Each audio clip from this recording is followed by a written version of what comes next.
저는 오늘 이 메시지를 통해서 우리가 교회로서, 개인으로서가 아니라 우리가 교회로서 존재하는 이유, 하나님께서 우리를 교회로 불러주셨죠. 그래서 우리가 교회로서 존재하는 이유와 하나님의 약속에 대한 믿음으로 산다는 것이 우리 실제적인 차원에서, 실제적인 삶에서 무엇을 의미하는지 명확히 하고 싶습니다. 오늘 제가 준비한 말씀의 배경이 되는 확신은 모든 죄는 하나님의 약속을 불신하는 데서부터 기인한 것이다. 모든 죄는 하나님의 말씀, 하나님의 약속을 불신하는 데서부터 기인하는 것이다 라는 것입니다. 우리 마음의 모든 죄악의 상태는 삶의 모든 상황에서 우리를 위해 일하셔서 우리 모두에게 유익이 되도록 하시는 하나님의 그 지극히 풍성한 의지와 능력에 대한 그 불신 때문입니다. 우리가 가지고 있는 어떤 불안 혹은 잘못된 수치심, 또 무관심, 후회, 또 탐욕, 시기, 정욕, 괴로움, 교만, 조바심, 낙담, 이 모든 것은 하나님의 약속에 대한 불신의 뿌리에서 싹이 트는 것이죠. 여러분도 아마 그것에 아멘할 것입니다. 우리가 친숙한 본문을 예를 들어서 한번 설명을 해보도록 하겠습니다. 여러분이 잘 아는 말씀인데 바울이 디모데전서 6장 10절에서 돈을 사랑하는 것이 일만하게 뿌리다, 이 말씀 있죠. 돈을 사랑하는 것이 일만하게 뿌리다. 자, 이것이 무슨 뜻이었을까? 돈은 항상 죄악과 연관되어 있다, 그런 뜻이 아니라 어떤 죄를 지을 때 항상 돈이 떠오른다는 뜻입니다. 죄를 지을 때 항상 돈이 떠오른다, 아마 그런 뜻이었을 거예요. 세상의 모든 악은 특정한 종류의 마음, 즉 돈을 사랑하는 마음에서 비롯된다는 뜻이라고 생각을 합니다. 그렇다면은 돈을 사랑한다는 것은 무슨 의미일까? 우리가 이 질문에 대한 답을 얻으려면 먼저 돈이 무엇일까? 돈이란 무엇일까? 이것에 대한 질문을 먼저 해야 될 것입니다. 저는 이 질문에 이렇게 대답할 수 있을 것 같습니다. 돈은 하나님이 아닌, 그러니까 신이 아닌 인간으로부터 얻을 수 있는 것을 의미한다. 돈은 하나님이 아닌 인간으로부터 얻을 수 있는 것을 의미한다. 자, 이게 무슨 말인가? 돈을 사랑하는 마음은 인간의 자원이 제공할 수 있는 것을, 그러니까 인간의 자원이 제공할 수 있는 것을 신뢰하는 그러한 마음이다. 따라서 돈에 대한 사랑은 돈이 자신의 필요를, 그 모든 필요를 충족시켜주고 또 행복을 가져다 줄 것이라는 믿음, 그러니까 돈에 대한 믿음이라는 거예요. 돈을 사랑한다는 것은 돈에 대한 믿음이라는 것입니다. 따라서 돈에 대한 사랑 또는 돈에 대한 믿음은 하나님의 약속에 대한 믿음의 반대편에 있습니다. 하나님을 사랑하는 것에 대한 그 반대편에 있는 것이 돈을 사랑하는 것입니다. 우리가 어렵지 않게 이해할 수가 있겠죠? 마태복음 6장 24절에서 예수님께서는 하나님과 돈을 겸하여 섬길 수 없다, 하나님도 섬기고 돈도 섬기고 이것을 할 수 없다, 불가능하다, 그렇게 말씀하셨습니다. 그 말씀은 그렇게 할 수 없을 뿐만 아니라 우리가 그렇게 해서도 안 된다는 그런 예수님의 말씀이겠죠. 그러니까 하나님과 돈을 동시에 사실 신뢰할 수가 없습니다. 그냥 논리적으로 우리가 생각할지라도. 그러니까 하나에 대한 믿음은 다른 하나에 대한 불신이 있기 때문에 그렇습니다.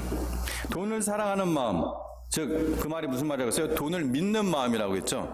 돈을 믿는 마음은 동시에 행복을 위해 하나님의 약속을, 행복을 위해 우리 자신을 하나님의 그 약속을 은행에 맡기지 않는 것 같다, 이런 말씀입니다. 따라서 바울이 돈에 대한 사랑은 일만 악의 뿌리다 이렇게 말할 때 그는 하나님의 약속에 대한 불신이, 우리의 모든 죄악의 뿌리다. 하나님의 약속에 대한 불신이 우리 모든 죄악에 대한 뿌리다, 이라는 것을 암시한다는 것이죠. 제가 갑자기 이런 질문을 한번 해보겠습니다. 사람은 왜 존재하는 것일까요? 좀 더 우리에게 각자에게 적용을 시킨다면 여러분은 왜 삽니까? 여러분 사는 목적이, 여러분 존재의 목적이 무엇입니까? 생각을 해보신 적이 있으시죠, 사실은? 예.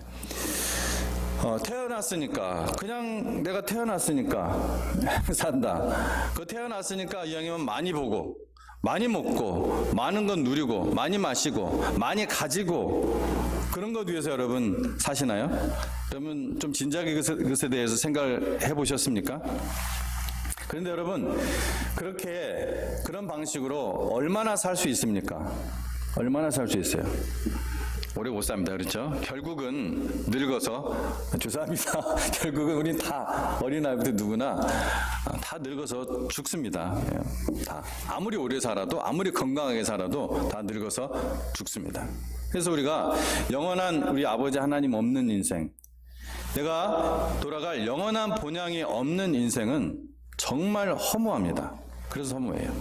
그래서 하나님을 믿지 않았던 사람들도, 하나님 예수 그리스도를 몰랐던 사람들도, 정말 진리를 추구했던 그러한 구도자들은 결국은 그런 허무주의나 어떤 헛된 종교에 혹은 어떤 철학에 계속 빠졌다가 결국은 바닥 없는 곳으로 떨어지고 말았던 것이죠. 그것이 바로 무적행인 것입니다.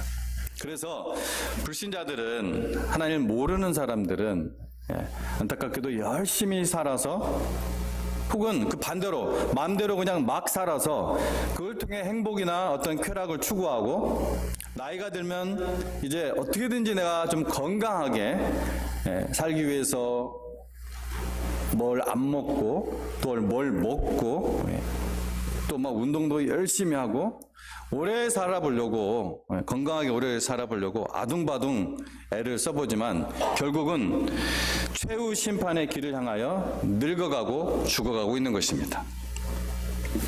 내가 왜 사는지 그리고 어디로 가고 있는지를 모르면은 바로 그런 운명을 피할 길이 없습니다. 그래서 우리 클리블랜드 중앙 침례교회는 하나님의 영광을 위해 존재합니다. 아멘. 하나님은 자신의 영광을 위해 우리를 창조하셨다고 했습니다. 그 말이 기분 나쁘십니까? 우리가 하나님의 영광을 위해 창조되었다는 것이 얼마나 영광스럽습니까, 사실은. 우리를 그분의 영광의 자녀로 삼기 위해서 또 우리를 예정하셨고, 우리가 그분의 영광을 위해 살도록 임명해 주셨습니다. 임명해 주셨어요. 엄청난 특권이죠. 그러므로 먹든지 마시든지 무엇을 하든지 하나님의 영광을 위해 사시기 바랍니다. 오직 하나님의 자녀들만이, 오직 하나님의 자녀들만이 먹고 마시고 무엇을 하든지 하나님을 먹는 것과 마시는 것, 그리고 무엇을 하든지 간에 하나님의 영광을 위해 살 수 있는 그런 특권과 그런 특권을 받았다는 것을 여러분 아시기 바랍니다. 그래서 우리 중앙침례교회 함께 한 몸으로서 예배를 드리든 혹은 모민 교회를 세우든 어떤 부서에서 봉사를 하든, 오늘도 이런 너무나 아름다운 꽃들, 꽃꽂이를 하시고 또 악기를 늘 다루며 하나님께 찬양을 같이 올려드리고, 그것을 위해서 또 열심히 연습하고 찬양 대원으로서, 찬양 팀으로서, 또 지금도 각 부서에서 예배를, 각 어린이들 또 YM 다 예배를 드리고 이게 있는데, 무엇을 하든 그 최종 목표는 어느 지점에서나 동일합니다. 하나님이 영광을 받으십니다. 하나님이 영광을 받으십니다. 만물이 주에게서 나오고 주에게로 말미암고 또 주에게로 돌아간다고 했습니다. 우리 주님께 돌아가는 거예요. 그래서 그에게 영광이 세세에 있을지어다 라고 로마서 11장에서는 사도 바울이 선포를 하고 있는 것입니다. 이제 본문인 우리 로마서 4장으로 바로 넘어가도록 하겠습니다. 우리가 하는 그 모든 일의 그 목표가 하나님을 영화롭게 하는 것이라면은, 자, 여기까지는 여러분 이제 다 이해를 하시고 아멘으로 동의하셨습니다. 그래서 우리가 하는 그 모든 일의 그 목표가 하나님의 영광을 위해 하는 것이라면은, 영화롭게 하는 것이라면은, 그런 놀라운 특권 가운데, 특혜 가운데, 특별한 은혜 가운데 우리가 있다면은, 즉 그분의 가치를 확대하고 그분의 아름다움을 밝히고 그분의 탁월함을 높이고 그분의 완전함을 묘사하는 것이 우리의 목표라면, 내 삶에서 드러나는 것이라면은, 로마서 오늘 읽었던 4장 19절로 21절은 우리가 어떻게 해야 되는지, 우리가 삶 속에서 우리의 라이프에서 어떻게 해야 되는지에 대한 매우 중요한 통찰을 제공합니다. 아브라함은 100세가 될 때, 여러분 잘 아시다시피 우리가 기억하기 좋게 100세예요, 그죠? 아브라함은 100세가 될 때에 아들을 낳을 것이라는 그러한 하나님의 약속을 여러 차례, 수차례 받았습니다. 그러면 이 젊었을 때도 불임이었던 사라가 젊었을 때도 불임이었잖아요. 아이를 낳지를 못했어요. 이 젊었을 때도 불임이었던 사라가 몇 세가 되냐면 그때 90세가 되는 거예요. 그러니까 사실은 그때 아이를 낳는다는 것은 불가능한 일이죠. 젊었을 때도 안 되는데 90세 때 아들을 낳는다고 하니까. 하지만 아브라함의 반응이 오늘 나와요. 그것이 오늘 읽었던 말씀이에요. 그게 아브라함의 반응이에요. 아브라함의 반응이 하나님께 영광을 돌렸다고 바울은 오늘 본문에서 말하고 있는 것입니다.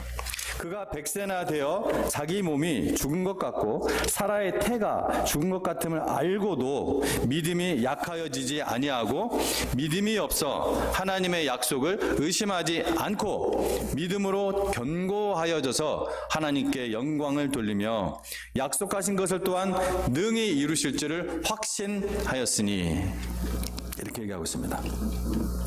자, 이 본문이 가르치는 한 가지는 우리가 하나님의 약속을 믿음으로써, 하나님의 약속은, 하나님의 모든 말씀은 하나님의 약속입니다. 동일한 말이에요. 우리가 하나님 말씀, 하나님의 약속을 믿음으로써 하나님께 영광을 돌린다는 그 사실입니다. 이 말씀에 여러분 아멘 하시기 바랍니다. 다시 한번요. 우리가 하나님의 약속을 믿음으로써 하나님께 영광을 돌립니다. 아멘. 아멘. 우리가 어떤 사람의 참 진실성, 그 사람의 진실성을 신뢰한다면 그 사람이 무슨 말을 하든 내가 모르는 어떤 것을 말하더라도 존중하고 따를 것입니다. 그런데 그런 사람을 신뢰하지 않는다면은 여러분 그것처럼 그 사람에게 큰 경멸을 나타내는 것은 없을 것입니다. 네, 믿지 않아요. 뭔 말해도 믿지를 않아. 그 사람의 진실한 사람임에도 불구하고 굉장히 경멸하는 태도이죠. 그 사람은. 예를 들어 이런 거예요. 어떤 사람이 모이는데 10번에 7, 8번은 지각을 해요. 그때마다 I'm sorry 하면서 여러 가지 해명을 합니다. 근데 10번에 7, 8번 계속 늦으면 아무리 해명을 해도 나중에는 어떻게 돼요? 그 사람을 신뢰할 수가 없어요. 그 사람이 어떤 해명을 해도 그게 믿어지지도 않아요. 그런데 반대로 평소에 약속을 아주 잘 지키는 사람이 늦었어요. 보통은 물어볼 필요도 없이, 해명을 들을 필요도 없이 어떤 생각이 드냐면 무슨 이유가 있겠구나, 이런 신뢰를 보내게 되죠. 안 그래요? 그렇잖아요. 여러분 그거 경험하는 거예요. 그런데 그런 사람을 신뢰하지 않는다면은 그 사람에게는 아주 모욕적인 반응이라는 거예요. 하나님께서 약속하신 것이 늦어도, 하나님께서 약속한 것이 늦어도, 그리고 그 이유를 내가 지금 도대체 알 수 없어도 하나님의 약속을 신뢰하는 것은 내 의식적으로 하나님께 영광을 돌릴 수 있는 가장 근본적인 방법이라는 것입니다. 제가 그 말씀을 드리려고 하는 거예요. 하나님의 약속을 믿을 때 당신은 그분이 약속하신 것을 행할 수 있는 그 하나님의 그 능력과 그분이 약속한 것을 행하시고자 하는 하나님의 그 의지와 또 그것을 이루시는 그 방법을 아는 하나님의 그 지혜를 존중하게 된다는 거예요. 그래서 우리가 하나님께 영광을 돌리는 거예요. 아멘. 네. 때로 저는 성도님들을 위해서 기도할 때 당장 병 때문에 특히 큰 고통을 당하고 있는 분들을 위해서 기도할 때 하나님께서 나같이 부족한 사람의 그 기도에 지금 응답하실까? 예. 이 고통이 내가 기도한 후에도 지속되면은 어떻게 하지? 하는 그러한 불신앙과 싸워야 했습니다. 제가 이 불안과 싸울 수 있었던 방법이 있어요. 그것은 고린도후서 12장 9절의 말씀입니다. 여러분 잘 아는 말씀이에요. 내 은혜가 내게 족하도다. 이는 내가 약한 데서 온전하여짐이라. 이는 내 능력이 약한 데서 온전하여짐이라. 그러니까 내가 약한 그 순간 난 하나님을 의지할 수밖에 없어요. 방법이 없어요. 그 약할 때 하나님께서 그 안에서 하나님의 능력으로 직접 일하시겠다는 것입니다. 어젯밤에도 밤 12시가 되도록, 그러니까 새벽 12시죠. 12 AM이 되도록 기다렸는데 번역이 안 왔어요. 번역이 와야 제가 프루프리딩을 마지막으로 하고 이거를 프린팅을 해놓고 갔는데 안 오는 거예요. 그래서 할 수 없이 이제 이메일을 보내놓고 집으로 가서 잠을 잤는데 마음이 불안해요. 이게 내일까지 이거 안 오면은 어떡하지? 그러면 우리 영혼권 형제들 어떻게 예배를 드리지? 막 이러한 마음에 불안이 오는 거예요. 그럼 어떻게 합니까? 이렇게 내가 약할 때, 내가 참 이렇게 연약할 때, 내 능력이 오히려 하나님의 능력이 강해진다는 그 말씀을 붙잡는 거죠. 또다시. 좀 그 마음이 불안한 그러한 상태. 아침에 제가 딱 6시에 딱 이메일을 보니까 보냈어요. 그걸 보냈어요. 그래서 하나님께 아주 감사와 영광을 돌렸습니다. 그러니까 내가 그 약속을 믿었을 때 하나님께서 이것을 하나님이니까 하나님이 하실 것이다. 내 능력이 약한 데서 하나님이 말씀하셨어요. 내 능력이 약한 데서 온전해짐이라 라고 바울에게 정말 약하고 약한 그런 가운데 있던 떨고 있었던 바울에게 하신 그 말씀이 나의 말씀이 되는 거예요. 근데 그 약속을 믿었을 때 저를 도우시는 그 하나님의 능력과 저를 도우시는 하나님의 지혜와 저를 도우시는 하나님의 그 의지, 그것이 영광을 받으시는 거예요. 내가 믿을 때 하나님이 영광을 받으시는 거예요. 나를 믿어주는구나. 하나님 영광을 받으시는 거예요. 여러분, 그래서 여러분 누군가를 신뢰하면 가장 깊은 수준에서 그 사람을 존중하는 것입니다. 그러므로 우리 교회의 목표가 뭐라고요? 하나님께 영광을 돌리는 것이잖아요. 우리 교회의 목표가 하나님께, 우리가 하는 모든 일에서 하나님께 영광을 돌리는 그러한 일이라면은 우리는 불신앙과 싸우는 것을 모든 일의 목표로 삼아야 됩니다. 불신과 싸우는 것을 모든 일의 목표로 삼아야 돼요. 하나님의 말씀을 믿지 않는 것보다 더 하나님을 욕되게 하는 것이 없기 때문에 그렇습니다. 더 제가 적극적으로 말하자면 우리가 하는 모든 일에서 하나님께 영광을 돌리는 것이 내 삶의 가장 최고의 가치 있는 것이고 목표라면은 우리는 하나님의 약속을 믿는 것을 모든 일의 목표로 삼아야 된다는 것입니다. 아멘? 이 말씀 무슨 말씀인지 아시겠습니까? 그것이 오늘 말씀하시는 거예요. 우리가 하나님께 영광을 돌리는 것이 내 존재의 목적이고 내 삶의 목표라면은 우리가 하나님의 약속을 믿는 것에 모든 일의 목표로 삼아야 돼요. 아브라함이 하나님의 약속을 믿었을 때 뭐랬어요? 하나님의 영광을 받으셨기 때문입니다. 그렇게 말씀하고 계시잖아요. 오늘 말씀이 이게 그 말씀이에요. 그래서 저는 오늘의 이 메시지가 왜 우리에게 중요하다고 생각하는지 여러분이 알 수 있기를 바랍니다. 우리가 하나님의 약속을 믿음으로 사는 법을 배우지 못하면은, 하나님의 말씀을 믿음으로 사는 법을 배우지 못하면은 교회로서의 목표에 실패할 것입니다. 우리의 각자의 인생도 여러분 실패입니다. 끊임없이 공격해오는 여러 마음의 불신과 싸우는 법을 배우지 못한다면은 우리는 하나님께 영광을 돌리는데 끊임없이 부족할 것입니다. 그리고 우리 존재 이유도 사라질 것입니다. 이제 하나님께 영광을 돌리는 믿음에 대해 제가 간단하게 3가지를 말씀을 드리고 마치겠습니다. 첫 번째, 미래지향적이다. 하나님께 영광을 돌리는 믿음, 첫 번째, 미래지향적이다. 이 믿음에 대해 가장 제가 먼저 말씀을 드리고 싶었는데, 가장 이렇게 먼저 말씀드리고 싶었던 것은 하나님을 공경하는 믿음은 행복에 대한 우리의 희망을 하나님의 약속에 거는 것을 의미합니다. 우리의 행복을 하나님의 약속에 거는 것을 의미해요. 다시 말해서 믿음은 미래지향적입니다. 그것은 8시간 후든 8,000년 후든 미래의 어떤 것에 대해 하나님을 신뢰합니다. 과거 사건의 어떤 기능, 즉 예수 그리스도의 그 죽음과 부활, 우리 죄를 위한 그 죽음과 부활, 이 과거 사건의 이 기능은 우리의 미래와 관련된 약속, 우리의 미래와 관련된 약속이에요. 그것에 대한 믿음을 뒷받침하는 거예요. 그리스도께서 과거에 우리의 죄를 위해 단번에 죽으셨고 다시 살아났다는 것을 믿는 것은 물론 구원을 위해서 전적으로 중요합니다. 그러나 그것이 중요한 이유는 그리스도의 죽음과 부활이 하나님의 그 약속을 보장하기 때문에 그래요. 하나님의 약속을 보장해요. 미래적인. 예수 그리스도를 믿는다고 말하면서도 날마다 옛날에 믿었어. 내 하나님의 자녀가 되었어. 예. 근데 날마다 그분의 약속에 내 오늘을 살아가는 내 삶에 하나님께 그 약속에 소망을 두지 않는 사람들은 죄인을 의롭다 하시는 하나님께 영광을 돌리는 삶이 아니에요. 그런 믿음이 없는 거예요. 본문에서도 이를 확인할 수가 있다는 것입니다. 바울은 19절로 21절에서 하나님의 약속을 믿은 아브라함을 칭찬한 직후에 22절에서 우리가 읽지 않은 22절에서 그러므로 그것이 그에게 의로 여겨졌느니라 이렇게 얘기를 하고 있습니다. 자, 이 부분을 여러분 잘 주목을 하세요.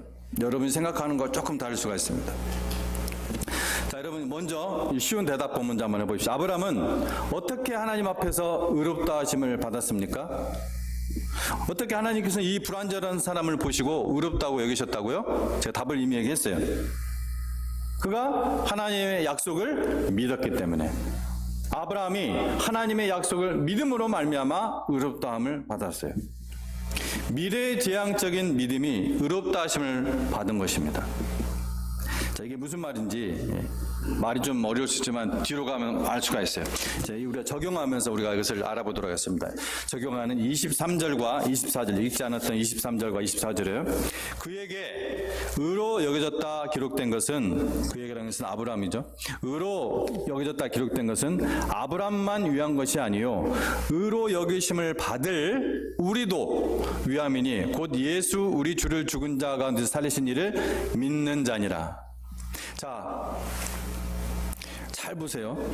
의로 여기심을 받은 우리도가 아니에요. 지금 우리는 지금 전부 다 여러분 의로 여기심을 받았어요, 안 받았어요? 앞으로 받을 거예요, 아니면 지금 이미 의로 여기심을 받았습니까?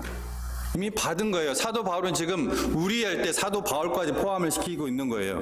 즉 이미 의로 여기심을 받았어요. 이미 사도 바울도 교회도 예수 그리스도의 십자가 보혈을 믿음으로 그 기능 때문에. 근데 오늘 이 말씀을 잘 보세요.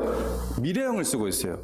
받을 우리도, 이 부분이 여러분 좀 잘 봐야 되는 부분이라는 거예요. 받을 우리도 위함이니 곧 예수 우리 죽은 자 가운데 살리신 이를 믿는 자니라. 우리나라 말로는 잘 표현이 뚜렷하게 안 돼 있는 부분인데 잘 들어보세요. 하나님께서 예수를 죽은 자 가운데서 살리셨다는 역사적인 그런 사실을 믿었던 우리는 의롭다 하심을 받으리라 라고 기록하지 않았음을 주목하시라는 거예요.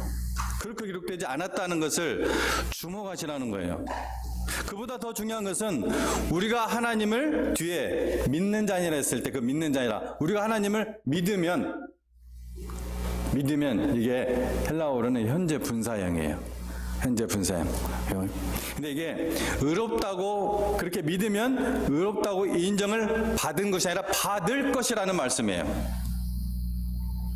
헬라에서 여러분 현재 분사형이란 물론 과거가 아니고 뭘 강조하냐면은 현재 계속적인 동작, 행동, 태도, 그걸 얘기해요. 그러니까 지금 내가 계속해서 믿는 행동, 태도, 동작을 의미하는 거예요. 지금 24절에 그 믿는 자니라 했을 때 그 말씀은 내가 과거에 예수님 믿겠다고 고백한 그 믿음 얘기하는 게 아니에요. 얘기는 로마서 4장과 5장 계속 보면은 그 문맥, 전체 문맥을 통해서도 그거 얘기하는 것이 아니라는 걸 우리가 알 수가 있습니다. 오늘 지금 계속해서 믿으라. 하나님은 무엇이든지 할 수 있다. 하나님에게는 불가능한 것이 없다. 이걸 믿는 거예요. 그러므로 절대적으로 우리가 신뢰할 수 있다는 거예요. 오늘 본문은 다시 한번 말씀을 드리지만 예수님이 죄인을 위해 죽으시고 다시 살아나셨다는 것을 믿으면 의롭게 된다는 교리를 가르치려는 것이 아니에요. 그렇게 되면 구원받는다. 그 교리를 가르치는 것이 아닙니다. 하나님께서 그분의 그 아들의 그 죽음과 부활을 통해 우리를 위해 확보하고 보장하신 이 약속, 그 약속에 오늘 지금 현재 희망을 걸면 의롭다함을 얻게 될 것이라는 거예요. 받을 것이라는 거예요. 의롭다함을 받을 것이다. 이거 알려주려고 하는 거예요. 23절, 24절. 이것이 제가 오늘 본문에서 가르치는 믿음에 대해 가장 먼저 말하고 싶었던 진리입니다. 믿음은 미래지향적이고 예수님의 그 죽음과 부활로 확보된 하나님의 그 약속에 우리의 행복에 대한 희망을 거는 내 현재 삶의 태도, 그 마음, 그것을 의미합니다. 여기서 믿음. 두 번째, 하나님의 영광을 받으시는 믿음은 열매를 맺는다. 하나님의 약속에 대한 믿음의 두 번째로 말씀드리고 싶은 것, 그것이 바로 믿음의 역사라고 부르는 것을 낳는다는 것입니다. 믿음의 역사. 바울은 데살로니가전서 1장 3절 그리고 데살로니가 후서 1장 11절에서 두 번이나 믿음의 역사, work of faith, 히스토리가 아니에요. work of faith, 믿음의 역사, 일, 행위, 이것을 언급합니다. 그가 의미하는 바는 이런 종류의 믿음에는 항상, 보세요, 항상 마음을 변화시키고 또 사랑의 행함을 낳는 역동성이 있다는 거예요. 자, 이에 대한 가장 명확한 설명은 갈라디아서 5장 6절입니다. 여러분 성경을 펴시기 바랍니다. 갈라디아서 5장 6절 같이 찾아서 읽어보도록 하겠습니다. 갈라디아서 5장 6절.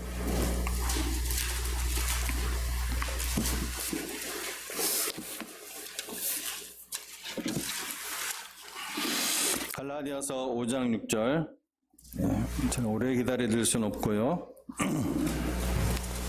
아직 못 찾으신 분은 써놓으시고 나중에 찾으시기 바랍니다. 같이 찾으신 분을 읽어보도록 하겠습니다. 시작. 그리스도 예수 안에서는 할례나 무할례나 효력이 없으되 사랑으로서 역사하는 믿음뿐이니라. 뭐라고요? 사랑으로서 역사하는 믿음뿐이에요.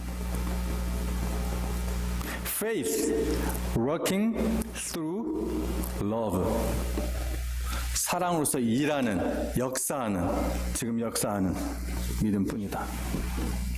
그리스도 예수 안에 있는 믿음이라는 것은 과거에 있었던 그 그냥 죽은 믿음이 아니라 지금 faith walking through love. 여러분, 믿음은 그래서 능력입니다. 믿음은 관념이 아닙니다. 동의, 어그리먼트가 아닙니다. 신념이 아닙니다. 믿음은 능력입니다. work, 역사입니다. 일입니다. 믿음은 결코 삶을 변화 없이 그대로 내버려 두지 않습니다. 그것은 결코 당신을 변화 없이 놔두지 않는다는 거예요. 예를 들어 하나님의 영광을 가리우는 성격들 우리에게 여러분 누구에게나 저를 포함해서 다 있습니다. 어떤 부분들이 있어요. 하나님의 영광을 가리우는 성격들, 내 기질들. 하나님을 향한 그 우리의 그 믿음은, 여기서 말하는 그 믿음은 그것을 변화 없이 내버려 두지 않는다는 거예요. 계속해서 그런 변화가 없다면은, 그런 계속해서 그대로 있다면은 뭐예요? 지금 당신의 삶을 지배하는 것은 믿음이 아니기 때문이에요. 하나님을 향한 믿음이 여러분의 삶을 컨트롤하고 있지 않습니다. 당신은 믿음과 순종이 아닌 다른 어떤 것에 희망을 걸고 있고 그것에 지배를 당하고 있어요. 실제적인 삶 속에서는. 돈의 희망을 걸고, 명성의 희망을 걸고, 안락함의 희망을 걸고, 내 똑똑함의 희망을 걸면은, 내 지식의 희망을 걸면은 그것이 우리의 선택과 태도를 지배하게 된다는 것입니다. 날마다 하나님의 약속에 소망을 두는 것도 마찬가지예요. 하나님의 약속에 대한 믿음은 모든 의와 사랑의 뿌리입니다. 갈라디아서 2장 20절에서 바울은 이렇게 말했습니다. 나는 그리스도와 함께 십자가에 못 박혔습니다. 이제 살고 있는 것은 내가 아닙니다. 그리스도께서 내 안에 살고 계십니다. 내가 지금 육신 안에서 살고 있는 삶은 나를 사랑하셔서 나를 위하여 자기 몸을 내어주신 하나님의 아들의 믿음으로 살아가는 것입니다.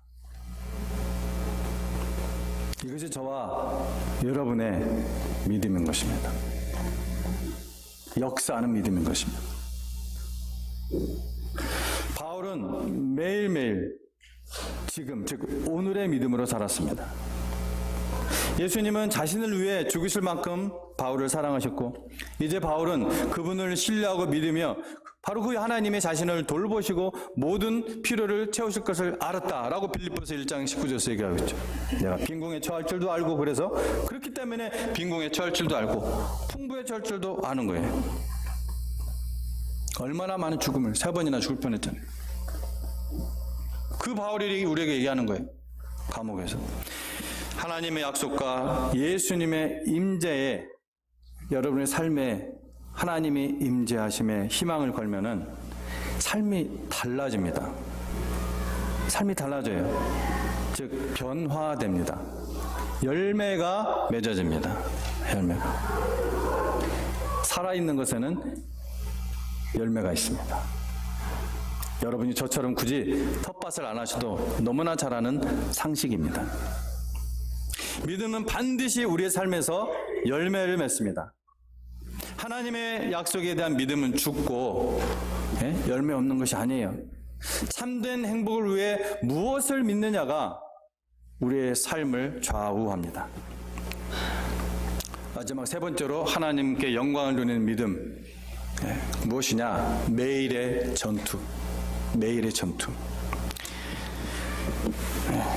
제가 이것은 한 문장으로 끝내겠습니다. 하나님의 약속을 계속 믿고 믿음의 열매를 맺기 위해서는 매일 불신앙과 싸워야 합니다. 매일 불신앙과 싸워야 돼요. 여러분, 그리스도인이 된다는 것은 싸움의 끝이 아니라 싸움의 시작입니다. 바울은 디모데전서 6장 12절에서 디모데에게 믿음의 선한 싸움을 싸우라고 했습니다. 영생을 얻기 위해서는 믿음의 선한 싸움을 싸워야 된다고 고린도전서 15장, 골로새서 1장, 히브리서 3장 계속 말씀을 하고 있어요. 영생을 얻기 위해서 믿음의 선한 싸움을 싸우라. 내년에 우리는 이것을 8주 혹은 10주 혹은 12주 길면 12주 이것을 주제로 말씀을 제가 전할 계획입니다. 그래서 저는 이 매일의 전투에 대한 부분은 제가 한 줄 이것만 말씀하고 마치도록 하겠습니다. 저는 하나님께서 우리를 사랑하시고 우리의 삶과 교회에 큰 승리를 가져다 주기를 원하시기 때문에 이 주제를 저에게 주셨다고 믿습니다. 우리에게 주셨다고 믿습니다. 제가 이렇게 믿는 이유는 요한일서 5장 4절 말씀, 세상을 이기는 것은 이것이니 우리의 믿음이라. 여러분, 어떤 싸움이 있습니까? 여러분 혈기와 육이 아닙니다. 여러분의 지식이 아닙니다. 여러분의 아주 스마트한 판단이 아닙니다. 믿음입니다. 세상을 이기는 것은 우리의 믿음인 줄로 믿으시기 바랍니다. 기도를 위해 잠시 머리를 숙입시다. 다 같이 머리 숙이고 눈을 감고 이 시간 하나님 임재를 사모하면서 기도하도록 하겠습니다. 이 방 안에 있는, 이 룸 안에 있는 이 건물에 있는 우리 모두는 죄로 인해 어떤 부분에 있어서 어려움을 겪고 있습니다. 변하지 않는 옛 성격도 있습니다. 이 죄가 바로 불신앙에 뿌리를 두고 있다는 것은 어떤 분에게는 이것이 새롭게 들릴 수가 있습니다. 하지만 그것은 진리입니다. 그것이 하나님 말씀이기 때문이었습니다. 제가 바라는 것은 하나님께서 우리 모두가 그 연관성을 깨닫도록 도와주시도록 이 시간 조용히 기도하고 그 불신과 싸우고 죄를 정복하는 방법을 배우는데 헌신하는 것입니다. 하나님 감사합니다.